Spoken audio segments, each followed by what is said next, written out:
Hi, Patrick here, Half Cheetah Will View, and we're here for a review. That's right, we're doing a review.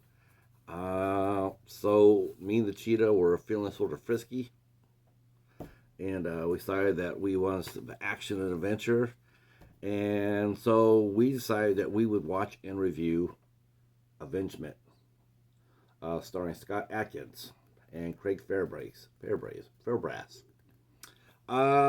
Yeah.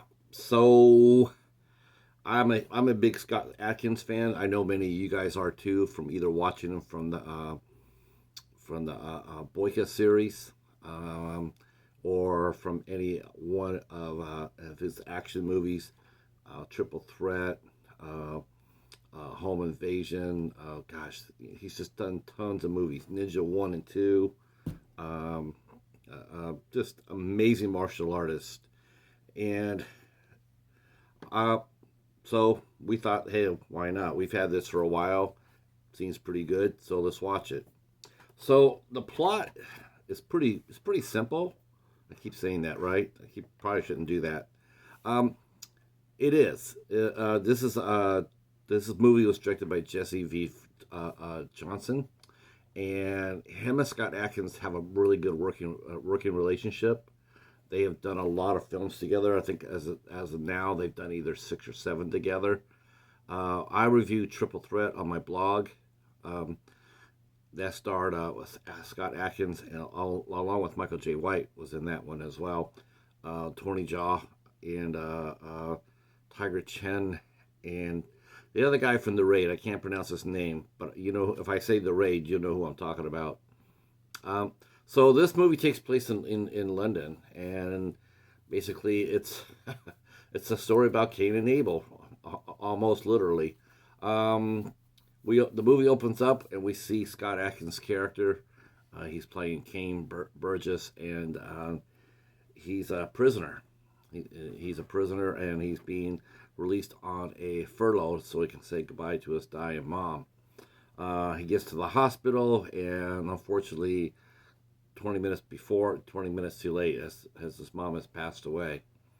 And so they start taking him back, and he breaks free. He gets out of it. He gets out. He escapes, and but he doesn't run. He doesn't run. He doesn't like run for the hills.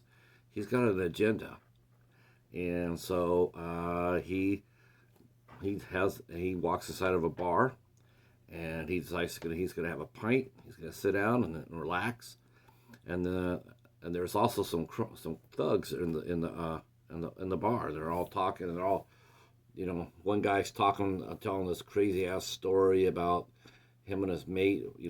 Were running some business, and his buddy got killed, but he was trying to fight back with against the killer, and lo and behold, Kane's sitting at the bar, and he starts laughing, and he pretty much calls the guy out for bullshit because it was Kane. Uh, Kane was the killer. He was the one that was after it. And it turns out that Kane his agenda is that he wants to draw his brother out. His brother has been the one that has set him up for jail.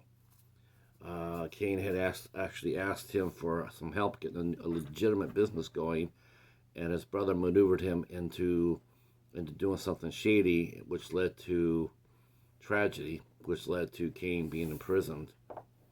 And the thing is that Kane goes into prison. He's pretty much wide-eyed about it. But during the years that he's been locked up, we see him in a series of brutal fights. Uh, he gets broken down. He becomes just absolutely a machine. Or as Kane himself would say, he was a hardened, rusty nail. He gets into fights all the time. He gets, eventually you see his whole face. Before he goes in, he's really Scott Adkins.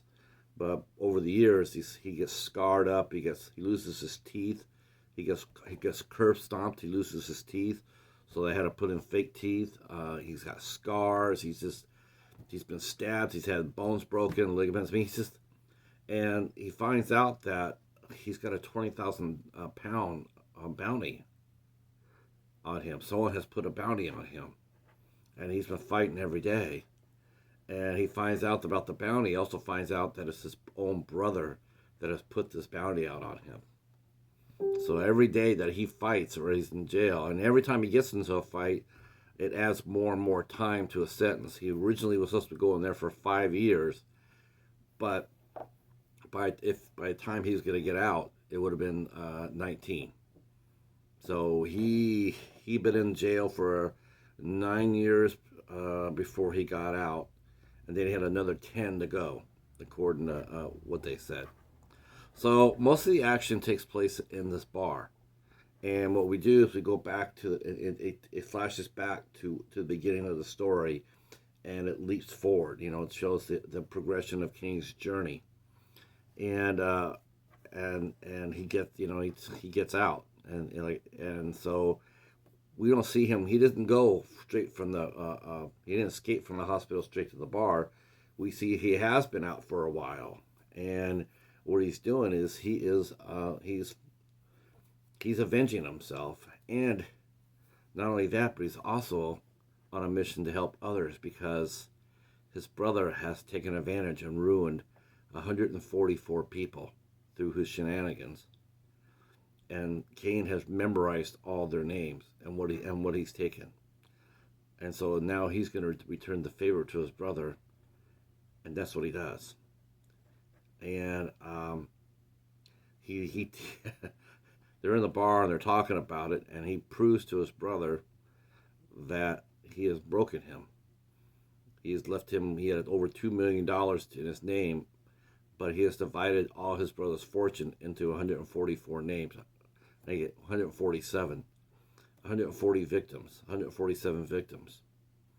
And he's divided his fortune, and the only thing he left his brother was just the amount of money in his account to pay for Cain's teeth, because he wants porcelain teeth. That's how much he left his brother, so he could buy his brother his brother Lincoln could buy him a new set of teeth. There's terrific fight scenes throughout this movie. In fact, it's actually a little bit too much. It takes a little bit too much fighting. I wish you gotta establish the story a little bit better. I mean, we understand by the first or second fight that he's in the soup. We get that, and I don't really necessarily think that we needed to do that like 7 or 8 times. I know it's covering up, and the fight scenes are excellent. I'm not complaining about the fight scenes at all. The fight scenes are great, but I really wish we would have had just a little bit more interaction between Cain and his brother. That would have been a little bit more interesting. Because Craig Fairbrass is a really good actor. He sort of looks like a Robert Shaw.